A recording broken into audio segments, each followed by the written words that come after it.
డోర్వేకి స్వాగతం. ఏ manual to self. సూచనలు లేదా సమాచారాన్ని అందించే స్వీయ శోధన సాధనం. సో, మనం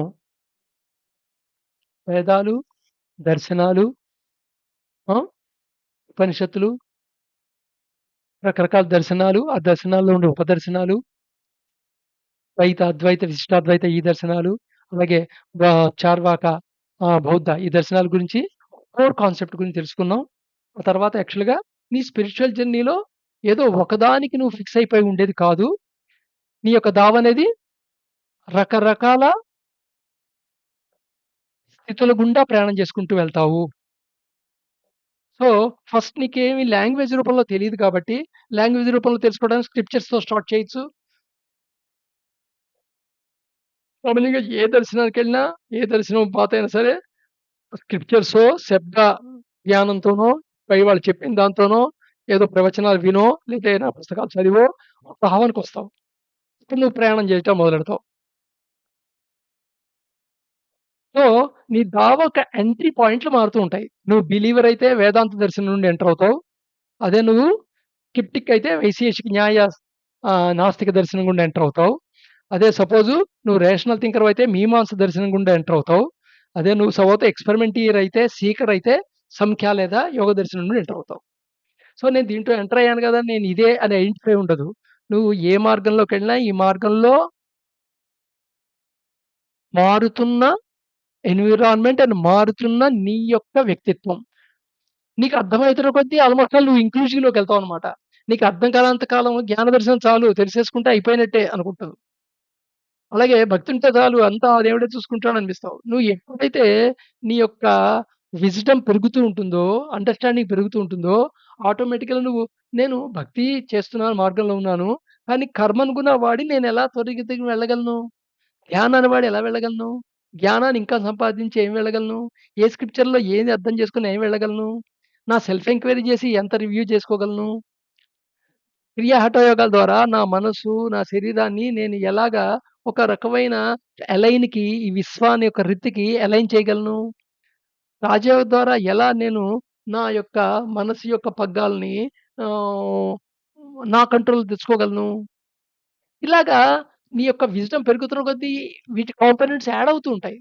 అందుకని ఒక ప్రత్యేకమైన పాత్ లేదు. బట్ కానీ ఓవరాల్ పాత్ వీటిలలోనే తిరుగుతూ ఉంటుంది. ఎంట్రీ పాయింట్ తేడా. దీన్ని చూడంగానే ఇంక వెబ్‌లో తిరుగుతూ ఉంటాం. ఒక ఫజిల్ కింద బయటికి దావ కాకుండా ఇలా తిరుగుతూ ఉంటామేనా అనిపిస్తూ ఉంటుంది. అది కాదు. సో, నువ్వు చేస్తుండగా ఎప్పుడైతే ఏ స్థితిలో అయితే నీకు వీటన్నిటి వల్ల,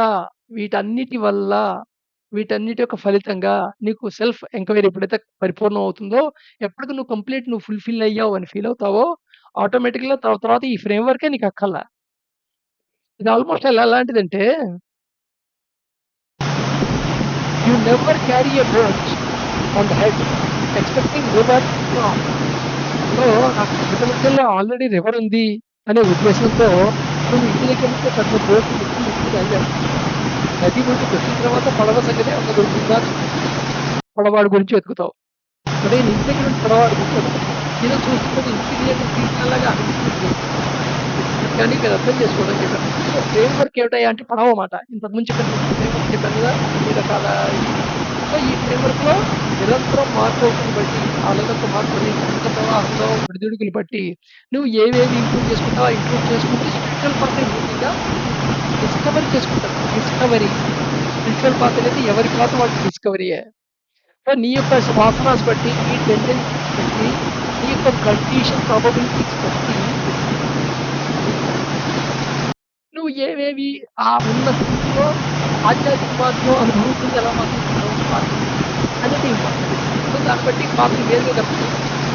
సో, నీ యొక్క వాసనాస్ బట్టి ప్రధానంగా నీ యొక్క ప్రకృతిని బట్టి నీ యొక్క యూనిక్యూ పాత్ అవుతుంది. ఆ యూనిక్యూ పాత్‌ని డిస్కవరీ చేసుకుంటూ వెళ్తమే ఈ పాత్ అవుతుంది. కానీ చూడగానే నీకు ఆప్షన్స్ ఎన్ని కనబడుతున్నాయి? ఓహ్! ఇలా వెళ్ళొచ్చు, ఇలా వెళ్ళొచ్చు, ఇలా చేయొచ్చు, ఇలా చేయొచ్చు. నెట్‌ఫ్లిక్స్‌లో ఇలా ప్రయాణం చేసి లోపల ఎన్ని రకాల కాంబినేషన్స్ చెప్తున్నావు. దేని తర్వాత దేనికెళ్తావు, దేని తర్వాత దేంట్లోకెళ్తావు అనేది ఈజీగా మరి అవుతుంది. సో, అందుకని ప్రతి మనిషికి చాలా ఆప్షన్స్ కనబడుతున్నాయి. కానీ వాటిని సూట్ అయితే ఒకటే ఉంది. సో, ప్రపంచంలో ఎంతమంది మనుషులుంటే అన్ని పాత్‌లు. So, you have a choice of path to start and end. Once you reach the other bank you have to leave the boat. It is very important. ఒక్కసారి నువ్వు నది దాటి అవతల ఒడ్డుకి వెళ్ళిన తర్వాత ఈ ఫ్రేమ్‌వర్క్ అవసరం లేదు. ఈ ఫ్రేమ్‌వర్క్ ఏంటని చెప్పాను? బోటు, నావ. తీరం చేరిన తర్వాత నావ అవసరమా? అంటే దీని అర్థం పడవ దాటేదాకా రంగయ్య, పడవ దాటిన తర్వాత బోడి పుల్లయ్య గాదు. నువ్వు మళ్ళా పడవ తీసుకొని దిక్కుకొచ్చేసుకొని పోతున్నావు గదా! అలాగనమాట. Easiness depends on load you are carrying with. So, నీ ప్రయాణం ఎంత ఈజీగా ఉంటుంది అనేది నీ లోడ్ మీద ఆధారపడి ఉంటుంది. నువ్వు లోడ్ ప్రయాణం చేస్తున్నావంటే లోడేసి ప్రయాణం చేస్తున్నావంటే నీకు కొంచెం కష్టతరం ఉంటుంది. నీ ప్రయాణం కూడా మారుతుంది. నీ ప్రయాణ దిశ మారుతుంది, వేగం మారుతుంది, పద్ధతి మారుతుంది. సో, అవి కర్మలు. కర్మ ఏంటంటే ఆ లోడ్ అది. So, difficulty depends on the angle of path. నువ్వు నువ్వు ప్రయాణం నువ్వు డిస్కవరీ చేసిన పాత్ యొక్క డిఫికల్టీ ఉంటే, నువ్వు యాంగిల్ ఆఫ్ పాత్ ఎలా పెట్టావు, యాంగిల్ ఎలా పెట్టుకున్నావు మీద ఆధారపడి. అంటే రిస్క్‌కి అంటే ఆర్డర్ ప్రకృతి యొక్క ఆర్డర్‌ని ఎలైన్ అవుతున్నావా? అపోజిట్‌గా ఉంటున్నావా? ఫర్ ఎగ్జాంపుల్ ఆస్టెరిటీ ప్రాక్టీసెస్ అనుకోండి. ఆస్టెరిటీ ప్రాక్టీస్ అంటే ఏదో కొంపరెత్తుల్లాగా ఉంటాయి గదా! 45 రోజులు ఉపవాసం చేసేసేయటం, గొడవకి వెళ్ళిపోవటం, ఫ్యామిలీని వదిలేసేసి ఉండటం, శ్మశానంలో గడపటం, ఆ ఘోరా లైఫ్ లాగా. సో, ఇవన్నీ ఏంటంటే ఆస్టెరిటీ పద్ధతులు. చాలా వియర్డ్‌గా ఉంటాయి వాళ్ళ యాక్టివిటీస్. యాక్టివిటీస్ తప్పా, రైటా పాయింట్ కాదు. నీకు నచ్చాయా లేదా అనేది అంతకంటే పాయింట్ కాదు. అది సబబా కాదా అనేది అంతకంటే పాయింట్ కాదు. బట్ యాక్చువల్లీ అంటే వాళ్ళ డైరెక్షన్ ఏంటయ్యా అంటే నదీ ప్రవాహానికి ఆపోజిట్‌గా పెట్టుకొని అవతల వైపు నదీ ప్రవాహంతో ఉన్న వేగాన్ని దాన్ని కూడా వాడుకుంటూ వెళ్ళటం కాదు. సో, ఈజీ పాత్ ఏమిటి? నదీ ప్రవాహం యొక్క డైరెక్షన్‌లో నువ్వు సర్టెన్ యాంగిల్‌లో ప్రయాణం చేస్తూ అవతల ఒడ్డుకెళ్ళిపోతావు. నదీ ప్రవాహానికి ఎదురొడ్డు వెళ్ళొద్దట. If you leave your load you are liberated. Otherwise still bonded. నీ లోడ్‌ని నువ్వు పట్టుకొని వేలాడుతున్నావనుకో, మళ్ళా ఆ బోట్‌లోనే ఉంటావు, ప్రయాణం చేస్తుంటావు. మళ్ళా ప్రయాణం చేయాల్సొస్తుంది. అంతే తేడా. అయితే ఈ ఈ ఆధ్యాత్మిక ప్రయాణంలో డిస్కవరీ అవుతున్నప్పుడు మధ్యలో అద్భుతమైన ఐలాండ్స్ ఉంటాయి. దీవులుంటాయి. ఐలాండ్స్ అంటారు. So, aware of islands in the thought. It is not your destiny. నీ డెస్టినీ కాదు. కార్‌లో ప్రయాణం చేసేస్తున్నావు. బాంబేకెళ్దాం అనుకుంటున్నావు. ఆ! లోనావాలా దగ్గరికి వచ్చేప్పటికి అద్భుతంగా కొండల మీద వెళ్తున్నావు. అప్పుడు గాలి బాగా ఉంది. దిగిపోతావా? నీ గమ్యానికెళ్ళకుండా. సో, అందుకని you have to aware of that one. కామన్‌గా చాలా మంది సాధకులు ఇక్కడ కాలేసుకుంటారు. లేకపోతే ఫాల్ బ్యాక్ కూడా ఎక్కువైపోతుంటారు. అయితే కారణం ఏంటంటే, ఇప్పుడు మనం అనుకుంటున్నామే ఏదైనా బంధాలు, ప్రకృతి బంధాలు, ప్రపంచంలో ఉన్న సంపత్తులు, ఈ సంసారం అనుకుంటావే ఇంతకంటే స్ట్రాంగ్ బాండింగ్ ఐలాండ్స్ ఇంకా అద్భుతంగా ఉంటాయి. ఒక రకంగా చెప్పాలంటే ఇవే మన ప్రపంచానికి చెప్పాలి. So, however beautiful it may be వాటిని కూడా వదిలేయాలి మీరు. కొని అక్కడ గమ్యం అది కాదని గుర్తుంచుకోండి. సో, ఇప్పుడు స్పిరిచ్యువల్ పాత్ గురించి పూర్తి అవగాహన వచ్చుంటుంది గదా! నౌ సాంఖ్య అండ్ యోగ దర్శనాల పరంగా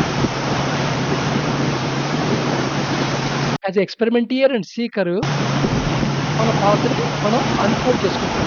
ఇక్కడ ప్రెజెంట్ మనకున్న టెంపర్‌మెంట్‌కి సాధారణంగా ఎక్కువ మందికి ఉండే టెంపర్‌మెంట్‌కి ఇది సూటబుల్ అంటే ఇట్స్ మోర్ సైన్స్ లైక్. అంటే దీంట్లో విషయాలని సైన్స్ నుండి కొన్ని దృగ్విషయాల ఎగ్జాంపుల్‌గా అర్థం చేసుకోవడానికి అవకాశం ఉంది. అర్థం చేసుకునే అవకాశం ఉంది. సో, అందుకని మైథాలజీలాగా అనిపించదు. సరే ఈ సైన్స్ యొక్క టెర్మినాలజీ వాడుతూ మీకు ఎక్స్‌ప్లెయిన్ చేయడానికి ప్రయత్నం చేస్తే దీన్ని ఈ ప్రాసెస్‌ని అర్థం చేసుకొని వాళ్ళు ఇంకో సైన్స్ అని పేరు పెట్టారు.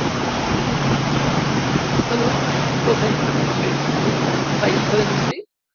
ఇగ్నోరెన్స్ అనేది ఉంది. అంతే. Alright. Now will proceed further.